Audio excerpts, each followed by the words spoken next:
Alright, so it's been a while, but today we're finally going to get some primer on the car.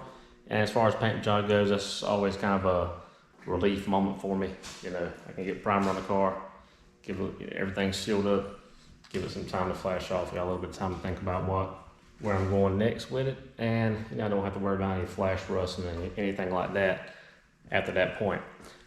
So on the last video we talked about, you know, where we're going with this paint job, what we're expecting and what we're going to do to it. So, and we started on the body work and prep.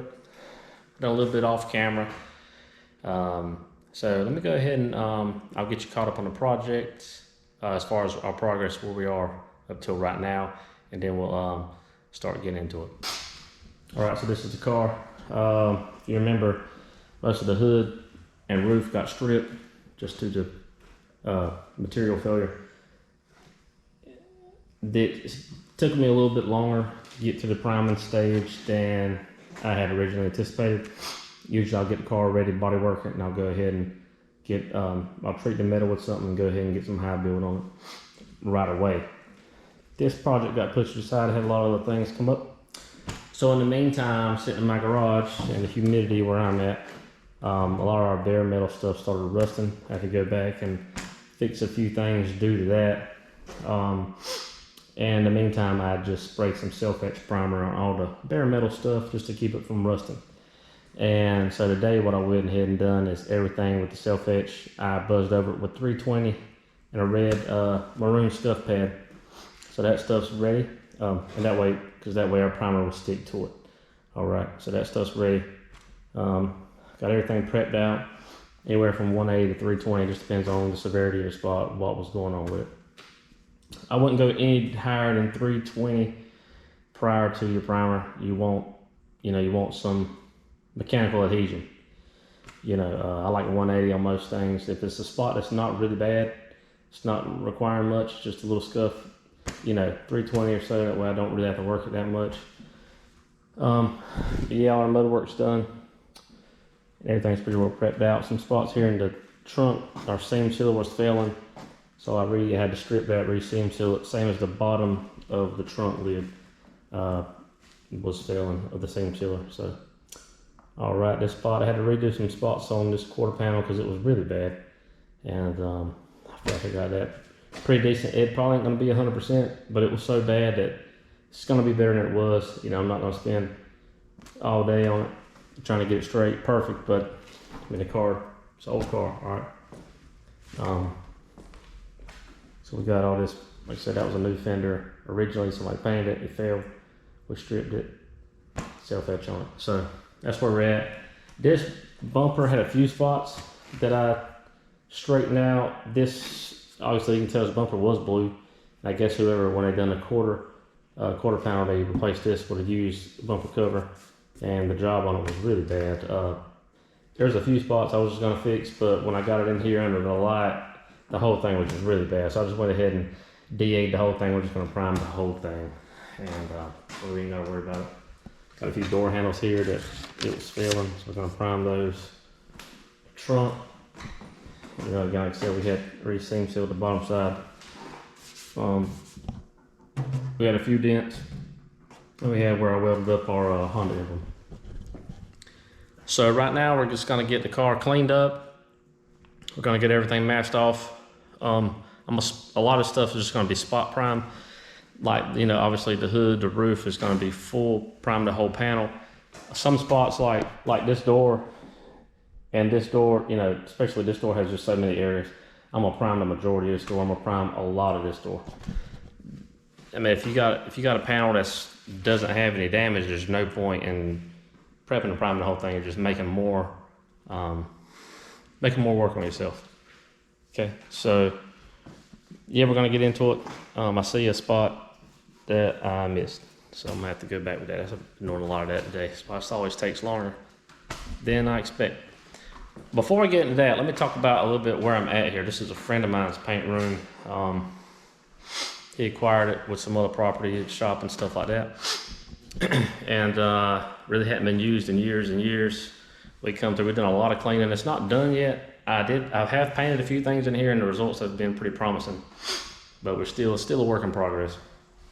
And this is probably where you're going to see me doing most of my painting at in the future. So far, let me show it to you real quick. So it's basically a one bay garage. With the garage door, they cut some holes in the door here, and I added some paint blue filters. The fan was really bad. I just replaced it with this fan, and it's just temporarily wired until I can wire it in permanently. We're probably going to upgrade these to LED, and some of this wiring, we didn't do a lot of this, like the wiring and stuff. We replaced these with LED to work like some old floodlights. And we've got a brand new 80-gallon, if it's 5 or 7 horse compressor, a really nice Ingersoll Rand unit. It's been working phenomenal. We just got this is a brand new unit. The old one wasn't worth dealing with. So we got that. We got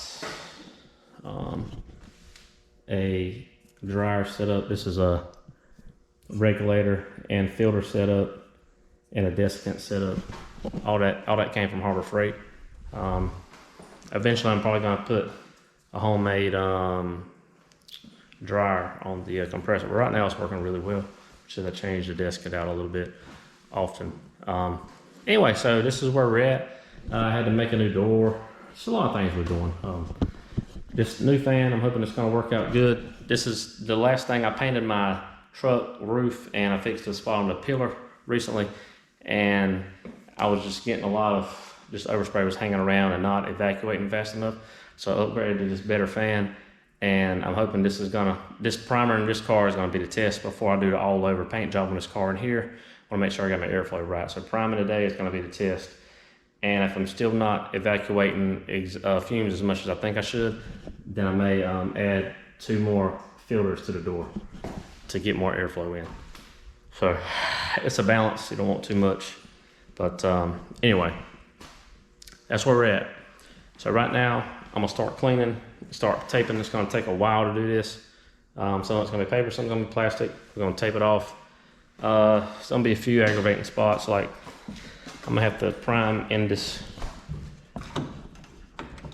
like part of this quarter panel damage went into the door jamb here, so I'm gonna have to prime inside this door jamb a little bit.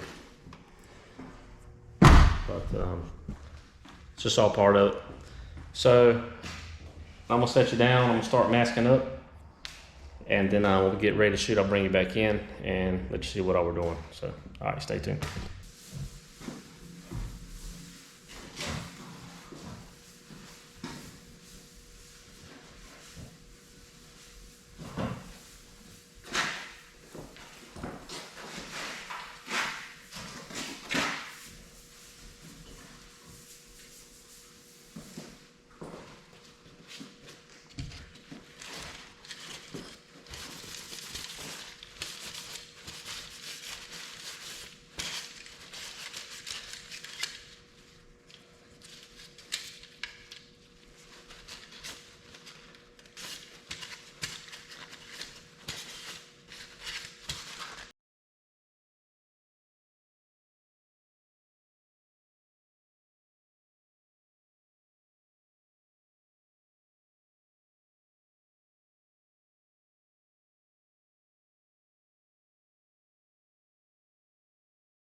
All right, so at this point in the progress, I switched, I put a waterproof cover on my camera to keep from getting overspray all over it. So, and I didn't really think about what consequences that was going to have on our audio quality. And unfortunately, it really muffled out the sound, and I didn't feel like the audio quality was sufficient. So for the remainder of the video, as far as we're in the paint room here, I'm going to be doing everything by voiceover. So basically what I'm talking about here is how we messed up the car just like we would, for painting it somewhat, just trying to make sure we're not getting overspray and stuff on the back of any panels, like the underside of the hood, and then like the fender jams and stuff like that that we wouldn't want primer at. And I'm also talking about how, we used, in this particular uh, scenario, I'm just doing some spot priming in some areas. So I masked off those spots and I used some foam masking tape to create a soft edge. That way we don't have any hard primer lines that are going to be hard to sand out. You want to avoid hard edges anytime you can. Usually I'll just take regular masking tape and just kind of fold it over on itself to create a soft edge, but I had a bunch of this foam tape laying around, and I kind of wanted to try it on primer, and it worked out really well, so that's what I used. So anyway, we got everything masked up, and right now I'm just talking about how typically with primer and things like that, I use or most people use a 1.8 tip in a primer gun. This particular primer with 1.8 tip, it wasn't flowing out well, and I didn't. You can reduce it high build, but the only problem with that is you will kind of reduce your how much build you're getting. So if you do reduce high build, you would probably want to add another coat. If you're going to do 2 coats, do 3. If you're going to do 3 coats, do 4 to kind of make up for that difference. But I had a 2.2 tip laying around that I never used, so I tried it with this primer and it flowed out really well and laid out really nice and smooth. So that's what I ended up using. And we're about to get into the spraying process right here. Oh, also this primer mixes 4-to-1, which is typical for most of your high builds. So anyway, we're going to get into spraying right now. Yeah, so right here we're getting ready to start spraying. So, I'm already suited up. I got my gun loaded up and everything. So once I'm ready to spray, right before I spray, I'll go ahead and wipe any surfaces with a tack wipe just to get rid of any lint or dust or anything that may have collected on the surface. I do this anytime I'm spraying any kind of material. So we're doing that real quick here, and as soon as I get the whole thing wiped off, we're going to jump right into spraying. So right now I've got the gun loaded up, and I'm just going to use some of the masking paper just to do a little test spot, see how our material's coming out. Make sure the gun's working properly, and make sure we got it set up right. Basically, what I do, sometimes if I'm spot priming something small or spraying a small piece, I might dial the gun back, dial the fan in, dial the fluid in, dial the pressure in, whatever I got to do, to avoid just material going everywhere you don't want to and waste and everything like that.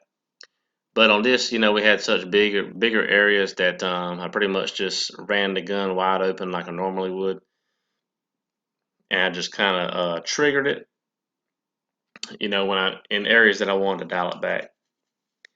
So we're spraying the trunk right here. So after that, we'll jump into spraying the bumper. And as you can tell, I'm spraying primer. I'm not being as peculiar as I would when I'm spraying base or clear or even seal or anything like that. Basically, my goal here is just to get the material on the panels. And that's pretty much it. I'm going to try and lay it down as smooth as possible. That way, it's just going to work to our advantage when we go to block it out. It's going to, we're not going to be cutting all our product or majority of our product off just trying to get it smooth. If it's already smooth, then the majority of that product is going to be there just to, we're going to be able to use all that to refine our body work. That's the way I look at it. So with anything, the smoother the better you can get it on, but at the end of the day, it is primer. If it ain't perfect, we're just going to be sanding it back off, and if we have to, we can just prime it again, okay? But it laid down nice and it worked out. Yeah, so we're spraying our bumper here. And after we get that sprayed, we're going to jump on the car and start spraying the rest of the car. So on this car, I done 3 heavy coats of primer, and it was pretty warm out. So basically, by the time I was done, I had done 1 round around the entire car. Spots I was gonna do. By the time I got back around to it where I'd started, it was already flashed off. So I basically didn't really wait any time in between. I just banged out 3 coats back to back to back. The only really downtime I had in between coats was just refilling our gun. But yeah, it was flashing off really quick, so we just went back to back to back with it. And I'm not gonna bore you with watching all 3 rounds of it. It's pretty repetitive. But yeah, we got 3 coats laid on, laid out smooth. And by the time we got the 3rd coat on, we got cleaned up. We cleaned the gun up, and again, it was flashed off, and we went ahead and unmasked it. So I'm gonna let you watch a little bit of the spraying, and then we'll just jump into the unmasking.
All right, so yeah, I'm just pulling all the tape and everything off the car.